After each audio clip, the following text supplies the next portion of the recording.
truelife360 coming to you from my home office, and today I wanted to be talking with real estate agents and real estate investors in regards to what the true meaning of a arm's length transaction. The reason for talking about the arm's length transaction is because there's a lot of lenders, especially during a short sale transaction, that ask all parties to sign a document that the transaction is arm's length. Now, what does this document address?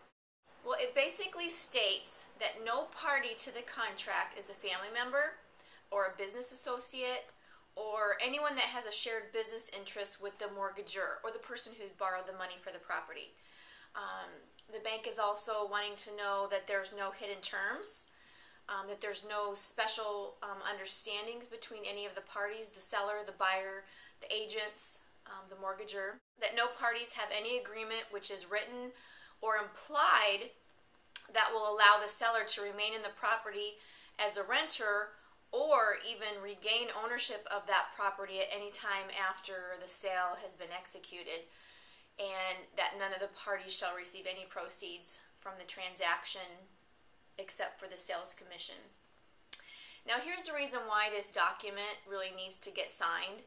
In recent years, fraud has become a major concern because of the escalating instances where, buyers are purchasing a home from struggling family members at a discounted short sale price, but then they're allowing that family member to stay in the house and maybe even purchase that house from them again sometime in the future at a much lower cost.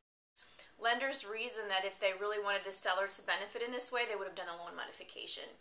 But regardless, that is why the banks make both the buyers and the sellers and most of the parties that are involved in the transaction to sign this sworn arm's length affidavit attesting to the parties that they're at least unrelated by family, whether it's family, marriage, business. So let's just remember this. Keep your transaction clean.